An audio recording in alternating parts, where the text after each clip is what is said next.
All right, folks, we've got more and more mounting rumors for next-gen consoles. In this case, a very big update for a rumor we talked about on Friday for LTPS last week, which was more on the Xbox side of things, how we're hearing their console, their new one might be ready by 2026, that year's Call of Duty MW4 was being developed right now in Xbox dev kits, the new one rather. So we had a broader conversation about what that means for Sony when, launching a year earlier is not really the same as what we saw during the PS3 and 360 days.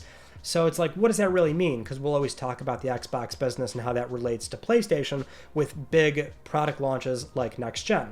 We're still expecting PS6 in 2027, obviously. But the point is, we have a new update for the Xbox rumors. Another rumor, which at least this one is slightly more credible given the source. So we'll go over that, which is coming from Jez Corden of Windows Central, where he was speaking on the Xbox 2 podcast, and he was responding to the rumors about MW4 already being developed on next-gen Xbox dev kits, and he believes that's not accurate, as in the next Xbox is likely to show up in 2027. So on the same timeline, the same 7-year timeline for expecting PlayStation 6 and also the new Xbox for, we also assume, that holiday season. But he does go on to describe what he's heard about this next console, and he does describe it as more of a PC in essence, but in a TV-friendly shell. Now, it would have specific specs similar to a console, just that this thing could perhaps actually be using more off-the-shelf PC parts, or at least bespoke parts that mirror exact spec and behavior so that they fit inside a console-like shell, rather. But Jez decided to then write this up as an exclusive report over on Windows Central, just going over the current rumors surrounding Microsoft's hardware plans. And so first is that Microsoft is working with a PC gaming manufacturer, which could be, as an example, Lenovo, Razer, companies like that, to work on an Xbox branded handheld, which is apparently due for release later this year. Not next year, later this year. But this would be something where, because it's not made by Microsoft, the expectation here is that it's going to be more focused on PC, so it'll just run Windows. It'll have the Microsoft Store, PC Game Pass on there, but you could, in theory, install Steam. Jez does also note that this likely serves as research experience for the company, which sounds very similar to what Sony did with PlayStation Portal, where they just put that out there, see how well it did, and sure enough, then the headlines were that they were very surprised by how well that handheld did.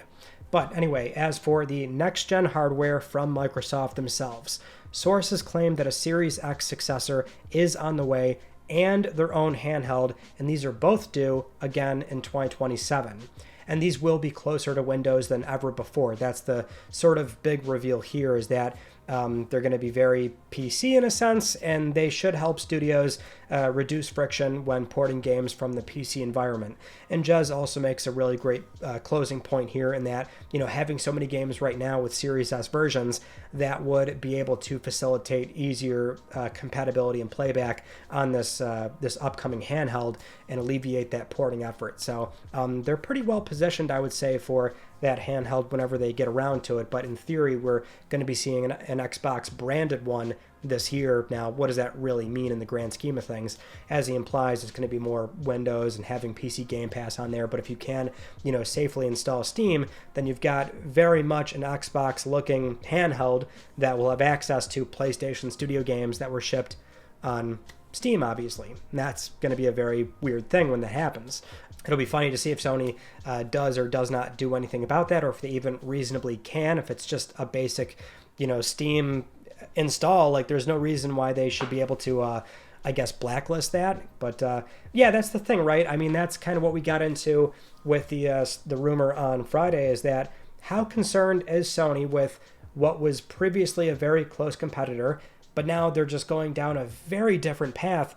And really the more, revealing thing with this rumor is that this next console, they are doing one and a handheld, but they're just going to be, PCs. I mean, more PC than ever before, obviously, because there's always this sort of discussion surrounding the AMD consoles right now, PS4 and up, where they are powered by AMD. And so They're not these, highly bespoke architectures that are super exotic. We're talking about Emotion Engine on PS2, cell processor on PS3. Consoles are not like that anymore, and they're very developer friendly. But I always like to remind people that when it comes to the AMD powered machines that we have, it is still a very close collaborative effort between Sony and AMD, Microsoft and AMD, where they look at the AMD roadmap and they pick out certain GPU features that they want. They still decide on how much memory they want. They still go out of their way to, add things like super fast RAM that at the time was faster than anything available on the market, or Sony going off and doing the Tempest 3D audio tech engine. They still, in a sense, are consoles by nature. They're super bespoke, and developers can lean into the hardware and get really cool, exciting things and technologies and experiences out of the console experience. It's still there, it's still alive, and Sony is going to still do that, I expect, fully going into 2027 with PlayStation 6. We have ongoing stories that we'll talk about for this coming Friday on LTPS, which is Sony's involvement with AI and AMD's collaboration, or their collaboration with AMD for FSR4, and they want to see some improvements with PSSR on PS5 Pro right now for the next year. So there's a lot we will discuss in that camp, but with Microsoft, it's crazy hearing that it will be, basically a PC at that point, which seems very, I guess, non-committal, but committal enough in the sense that it's a compromise of, we just don't really have the spend and dollars anymore to develop a console on the same path that we have previously, right? That's at least how I read it, because that's the issue, is that we're seeing quarter over quarter. Well, I mean, every quarter there's big declines with Xbox hardware. They've more or less, sort of given up that idea that we can't chase the PlayStation customer anymore. And we're not really fit in a way for this traditional console model, which involves exclusivity and, as we said, very bespoke boxes. But it's non-committal in the sense that it's a very viable path for them. And it will be really fascinating if maybe you could get Steam running on this next gen Xbox in 2027. I mean, John brought this up on ClickR3, and I'm not sure how realistic it is, because it really complicates their business too if you have multiple storefronts on a console.